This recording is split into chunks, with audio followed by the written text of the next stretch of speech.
Mafia वाले घूम रहे हैं, ये सब इस विधानसभा को छोड़ के भाग जाएंगे। और मैं सब कांग्रेस वालों को कह देना चाहता हूँ, मुझे बताया गया आशा जी ने कि यहाँ बहुत ज्यादा माफियागिरी और दबंगई कर रहे हैं, डर रहे हैं। कांग्रेस वालों को सबको हम चेतावनी दे देते हैं कि चुनाव खत्म हो जाए उसके बाद ये दबंगई जो ये सब नहीं चलने देंगे। इस विधानसभा में ये भगवान शिव की भूमि है, ये भगवान केदारनाथ की भूमि है। इस भूमि में किसी प्रकार की गुंडागर्दी हम लोग नहीं चलने देंगे। आने वाले चुनाव में शैला रानी जी को आप अपना कीमती वोट दीजिए, भारतीय जनता पार्टी को विजयी बनाइए, डबल इंजन की सरकार बनाइए और एक विकसित केदारनाथ विधानसभा और एक विकसित रुद्रप्रयाग जिला आप लोगों के सामने हम लोग देने की हम लोग आपको गारंटी देके जाते हैं। आप सब लोगों का बहुत बहुत धन्यवाद।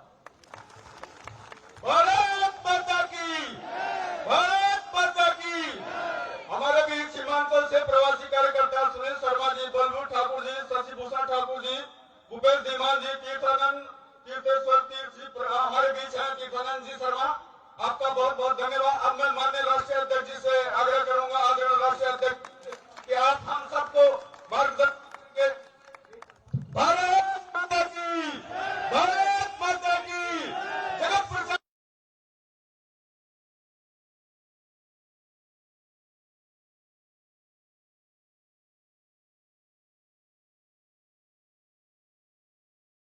इस चुनावी सभा में मेरे साथ आए राज्यसभा में मेरे सहयोगी साथी और यहीं के देवभूमि के रहने वाले उत्तराखंड के सम्मानीय अनिल बलूनी जी, हमारे यहाँ की प्रत्याशी बहन श्रीमती शैला रानी रावत जी,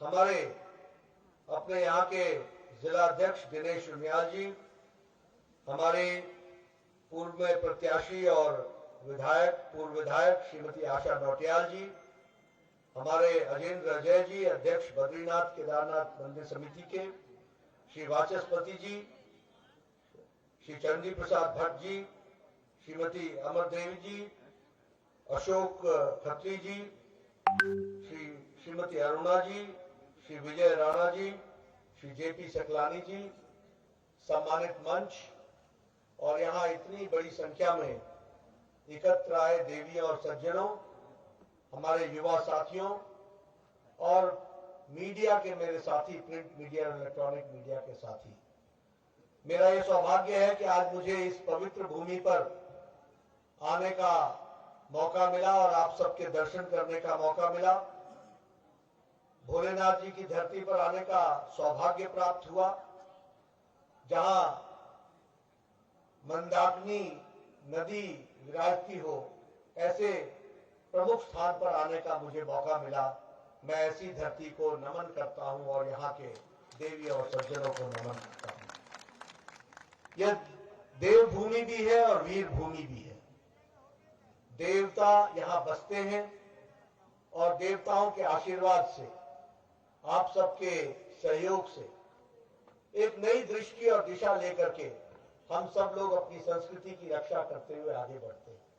ऐसे देवभूमि को मैं नमन करता हूं और ऐसे वीर भूमि को भी नमन करता हूं, जिससे हर घर से देश के फौजी प्रहरी जो देश की रक्षा में आन बान शान के साथ खड़े हैं और जिन्होंने अपना सारा जीवन सर्वस्व इस देश की रक्षा के लिए लगाया, ऐसे वीर सपूतों की भूमि को भी मैं नमन करता हूं और उनसे प्रेरणा लेता हूं। मित्रों, चुनाव की बेला है और चुनाव में लोग हर तरीके से अपनी बात को रखने का प्रयास करते हैं। आज चुनाव है, सब नेता आएंगे, कहेंगे मैं ये करूंगा, मैं ये करूंगा, मैं ये करूंगा।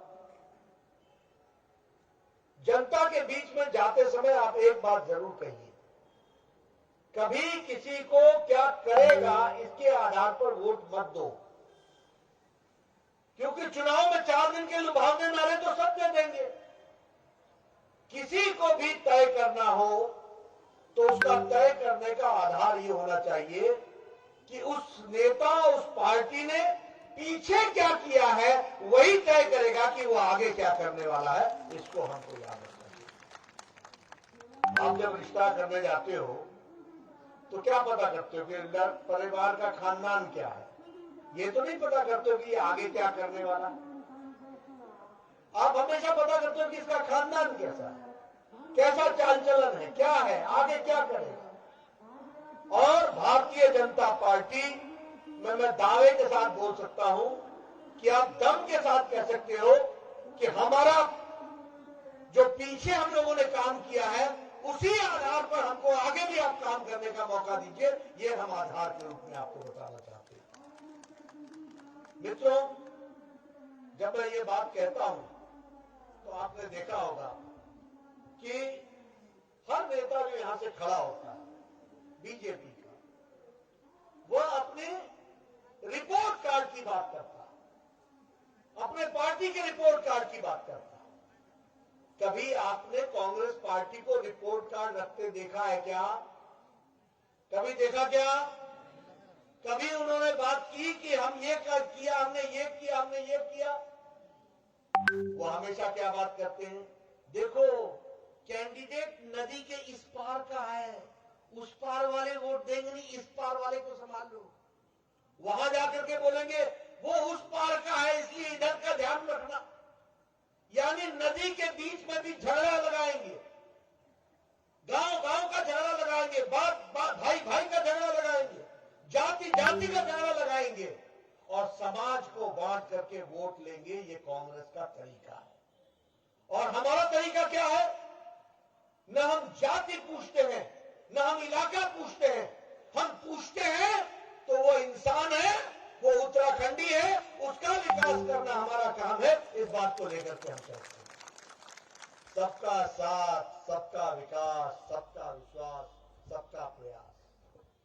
और इसीलिए भारतीय जनता पार्टी का सपोर्ट करने की आवश्यकता है। देखिए, हम गांव, गरीब, पिछड़ा, शोषित, दलित समाज के अंतिम पायदान पर जो छूट गया है उसको मुख्य धारा में लाने का काम हम करते हैं। बताइए, हम लोगों ने आयुष्मान भारत के कार्ड दिए कि नहीं दिए? हमने, मोदी जी ने और बाद में हमारी सरकार यहां उत्तराखंड में सबको आयुष्मान भारत से जोड़ा कि नहीं जोड़ा? कभी किसी से जाति पूछी, कभी किसी से इलाका पूछा, कभी किसी से धर्म पूछा? बताइए, यहां शौचालय दिए कि नहीं दिए? शौचालय पहुंचाया कि दिए कि नहीं दिए? घरों में पहुंचाया कि नहीं पहुंचाया? मित्रों, जब शौचालय की बात मोदी जी करते थे तो यही कांग्रेसी हंसा करते थे कि भारत का प्रधानमंत्री शौचालय की बात कर रहा है। क्यों?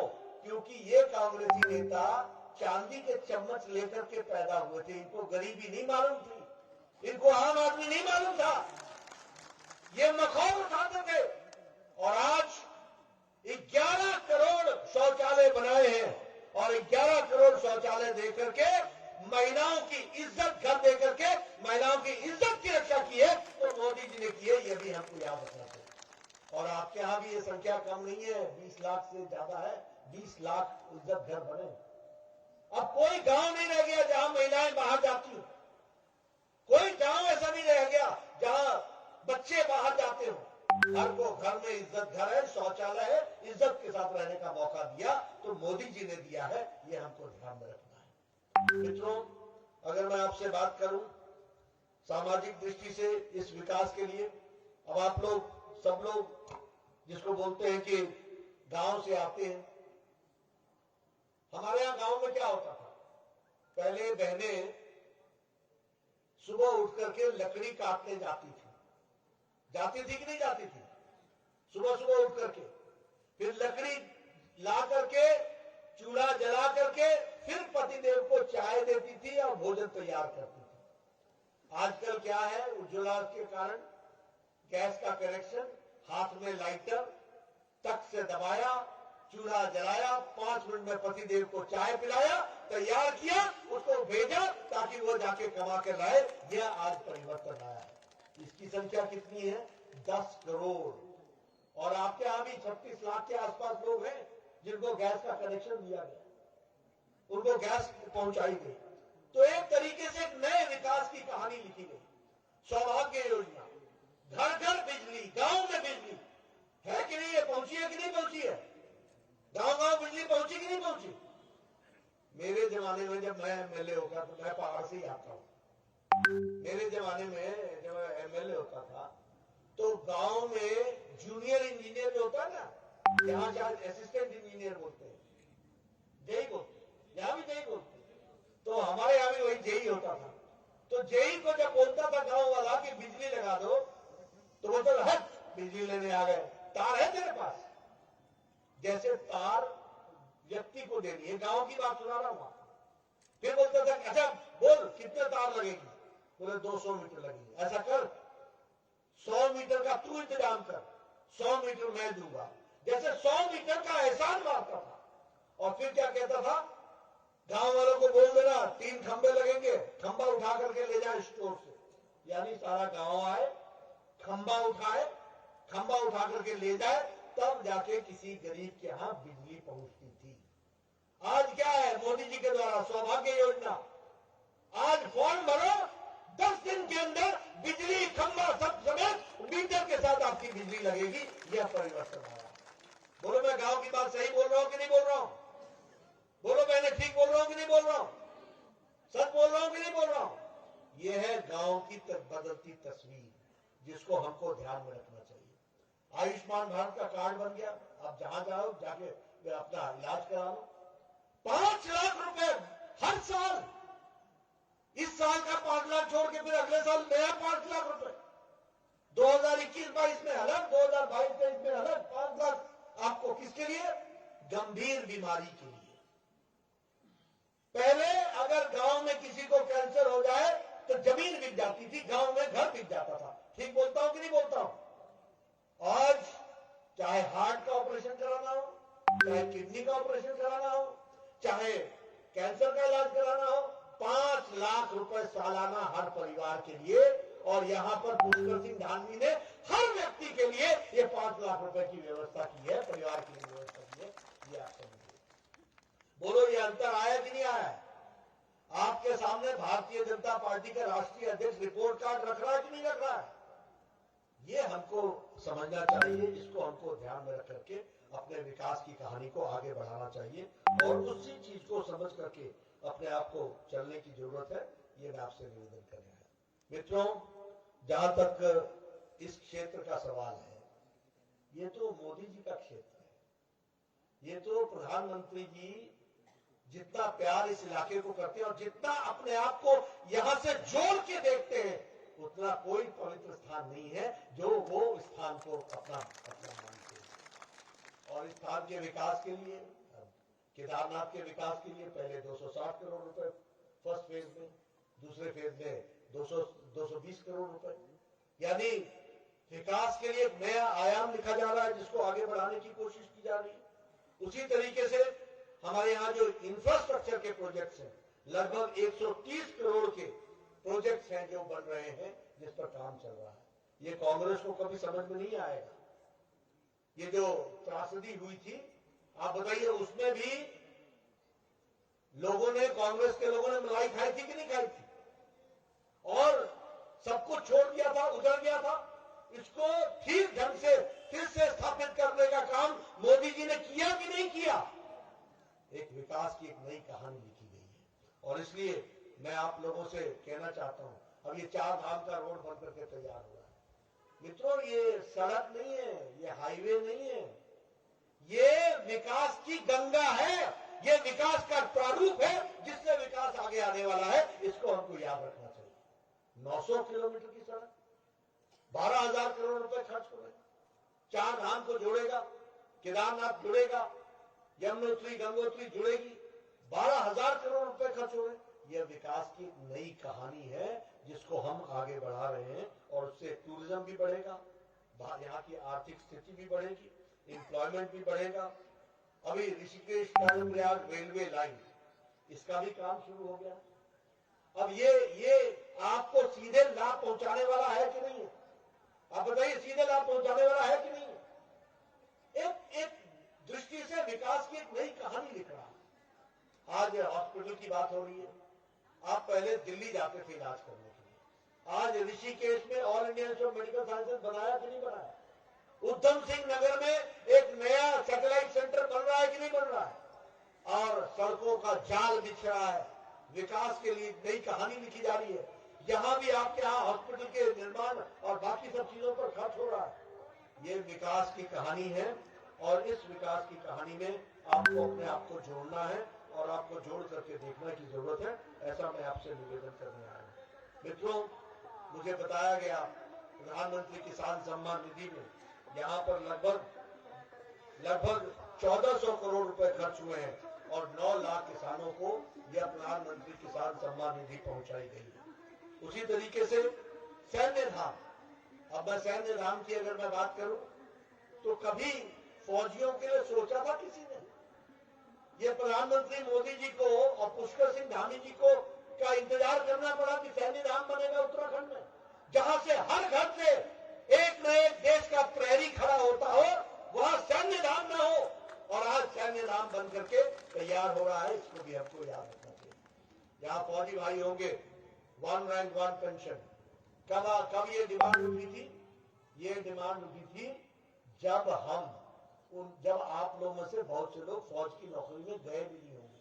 1971 में ये डिमांड उठी थी और 1971 से लेकर 2014 तक किसी ने सुध नहीं ली।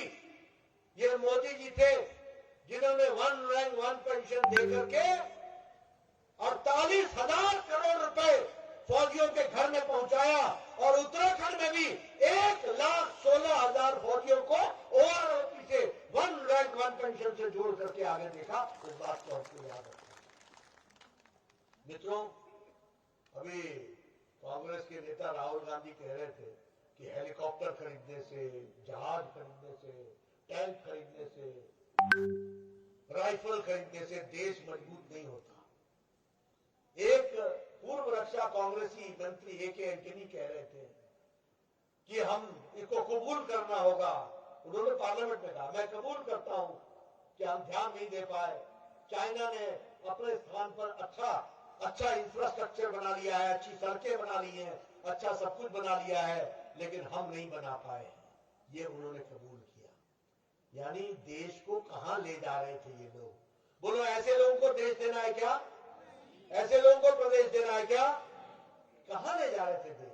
आज बोलो, मोदी जी ने राफेल का बेड़ा ला करके खड़ा कर दिया कि नहीं कर दिया? लड़ाकू जहाज खड़ा हुआ कि नहीं हुआ? चीनोक के बेड़े पहुंचे कि नहीं पहुंचे? एयर स्ट्राइक की तैयारी की कि नहीं की? हर तरीके से लैस किया कि नहीं किया? 1 करोड़ से ज्यादा असॉल्ट राइफल खरीदे गए। बुलेट प्रूफ जैकेट, या बुलेट प्रूफ जैकेट नहीं थे। आज भारत बुलेट प्रूफ जैकेट से तो है ही है, अब भारत दूसरे देशों को भी बुलेट प्रूफ जैकेट दे रहा है। ये ताकत है। आप लोग फौज को जानते हो, पहले क्या होता था? एक फौज का कॉन्वॉय जाता था और कॉन्वॉय में आगे एक लाल झंडा होता था, पीछे एक हरा झंडा होता था। सारी ट्रैफिक रोक दी जाती थी, तब वो एक ब्रिज क्रॉस करते थे। ऐसे ही था पहाड़ों में कि नहीं? ऐसे ही था ना। अब कॉन्वॉय आ गया तो इधर से सीटी बजाते थे, तो फिर एक तरफ से इशारा करते थे तो सारी गाड़ियां निकलती थी। और तब जाकर के 4-4 दिन बाद, 3-3 बाद हमारे फौजी भाई सरहद पर पहुंचते थे। मोदी जी ने 2014 से लेकर के अभी तक 14,000 किलोमीटर सड़क बनाई है और 4 लेन 2 लेन बनाई है और ब्रिजेस के साथ बनाई है। ऑल वेदर रोड बनाया है। चीन के बॉर्डर से लेकर के पाकिस्तान के बॉर्डर तक हमारा फौजी एक दिन के अंदर पहुंचने की ताकत रखता है। ये मोदी जी ने ताकत। आज सामने खड़ा, चीन के सामने भारत का फौजी खड़ा है, हर दृष्टि से तैयार। ये अंतर, ये परिवर्तन कहां पहले 3-3 दिन, 4-4 दिन में फौज पहुंचती थी, आज डबल ऐसे ब्रिजेस बने हैं जिसमें दोनों तरफ कन्वॉय चल सकता है बिना रुकावट के, और पूरी पक्की सड़क, ऑल वेदर रोड। इस तरीके की स्थिति आई है। इसलिए मित्रों, एक विकास की एक नई कहानी लिखी जा रही है। इस बार का बजट आया, बजट में 60 लाख नौकरियां 1 साल में दी जाएंगी। प्रोडक्शन लिंक्ड इंसेंटिव के दृष्टि से काम चल रहा है। उसी तरीके से 1 साल के अंदर 25,000 किलोमीटर की सड़क बन रही है और 20,000 करोड़ रुपए खर्च हो रहा है। कभी सोचा था कि मोदी जी की सरकार नहीं थी तो कभी सोचा कि 25,000 किलोमीटर एक साल में सड़क बनेगी और 4 लेन बनेगी, 6 लेन बनेगी। आज एक तरीके से तस्वीर बदलती हुई हमको दिख रही है, उसको भी हमको याद रखना चाहिए। हर घर नल, आपको जानकर भी खुशी होगी कि आपके यहाँ भी हर घर नल हर घर जल इसका कार्यक्रम चल रहा है और आने वाले समय में कोई घर ऐसा नहीं होगा और कोई बहन ऐसी नहीं होगी जिसको घैला उठाना पड़ेगा। घर में नल है और नल को खोलिएगा, मोदी जी के द्वारा आपको पानी घर तक पहुंचाया जाएगा, हर घर जल इसका व्यवस्था की। और इसके लिए एक साल के अंदर 60,000 करोड़ रुपए की व्यवस्था की गई है। उसी तरीके से प्रधानमंत्री आवास योजना, कोई व्यक्ति गरीब अब बिना पक्के छत के नहीं रहेगा। रसोई होगी, शौचालय होगा, गैस का कनेक्शन होगा, बेडरूम होगा, ड्राइंग रूम होगा और आगे साथ में टेरेस होगा। ऐसा पक्का मकान मोदी जी बना रहे हैं और इस साल 80 लाख घर बनेंगे, 48,000 करोड़ रुपए खर्च होगा एक साल के अंदर। ये भी हमको याद रखना है। और सबसे बड़ी बात है कि इस घर का मालिक नहीं होगा, मालकिन होगी इसका मालिक। महिला सशक्तिकरण, बहनों को ताकत दी जाएगी, घर की मालकिन होगी। ये भी आप समझिए, प्रधानमंत्री आवास योजना के तहत एक नए विकास की कहानी लिखी जाएगी। पर्वतमाला के तहत रोपवे के लिए 60 किलोमीटर एक साल में रोपवे बनने वाला है। आप फिर से पुष्कर धामी की सरकार बनाएंगे, डीपीआर तैयार होगी, यहां पर भी आपको 60 किलोमीटर की दृष्टि से रोपवे का और रोपवे का काम टूरिस्ट के लिए भी आएगा, फौज के लिए भी आएगा, सामान ढोने के लिए भी आएगा। तीनों तरीके के रोपवे बनेंगे और तीनों तरीके की व्यवस्था होगी, उसको हम करने वाले हैं। मैंने आपके सामने डबल इंजन की सरकार का नतीजा आपको बताया ही। 4 धाम की सड़क, ऋषिकेश में एम्स, हर तरीके की फैसिलिटी। उसी तरीके से हमारे यहाँ पर 3 डॉपलर लगे हैं। हमारे अनिल बलूनी जी का विशेष योगदान है, जिन्होंने इसको काम किया और आज हमारे बीच में नहीं रहे। जनरल बिपिन सिंह रावत जी, उन्होंने फौज की तरफ से बड़ी मदद की। आज उत्तराखंड में एक साल के अंदर 3 डॉपलर लग गए। डॉपलर का मतलब जो आपको 24 घंटे पहले बता देगा कि इस बादल फट सकता है और इसका नुकसान हो सकता है। इसकी व्यवस्था करने की व्यवस्था की जाएगी ताकि हमारे लोग जान माल का खतरा न हो, इस बात को भी व्यवस्था की गई। उसी तरीके से हमारे यहाँ हल्द्वानी रिंग रोड और बाकी सारी डेवलपमेंट बताना चाहे तो मैं बहुत बता सकता हूँ। चाहे फिर वो यहाँ लॉ यूनिवर्सिटी बन रही है, फिर चाहे यहाँ पर रबर और प्लास्टिक इंजीनियरिंग का इंस्टीट्यूट आ रहा है, चाहे यहाँ पर अन्य दृष्टि से ऑल इंडिया इंस्टीट्यूट आ रहा है। एक विकास की एक नई कहानी लिखी जा रही है।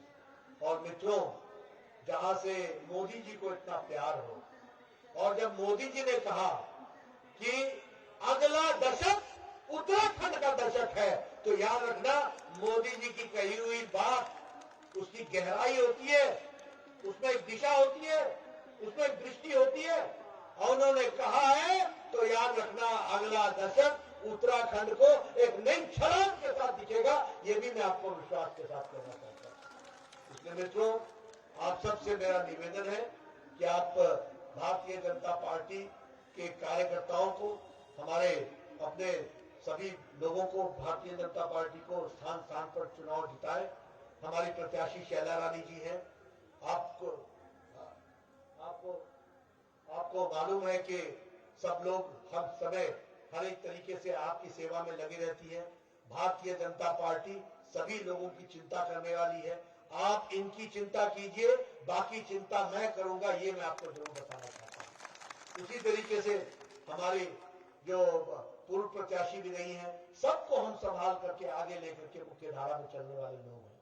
हम पार्टी को परिवार समझते हैं, सबको साथ लेकर के चलते हैं। इसलिए हम सबको आगे भी बढ़ाएंगे, सबका ध्यान रखेंगे, लेकिन आप इनको आशीर्वाद दीजिए। ये सिर्फ विधानसभा की विधायक नहीं बनने वाली है, ये विधानसभा में एंट्री नहीं होने वाली है। इनके माध्यम से इस क्षेत्र को एक नए तरीके से विकास का माध्यम बनेगा, इस बात को हमको। इसलिए मैं आपसे ये निवेदन करने आया हूं कि इस पवित्र भूमि से पवित्र संकल्प लेकर के हम चले। जहां तक कांग्रेस पार्टी का सवाल है, ऐसी पुण्य भूमि पर पवित्र बातों में उस अपवित्र बात की बात करें, इसकी कोई आवश्यकता है नहीं। लेकिन अब ये इंडियन नेशनल कांग्रेस तो रह नहीं गई, न ये भारतीय है और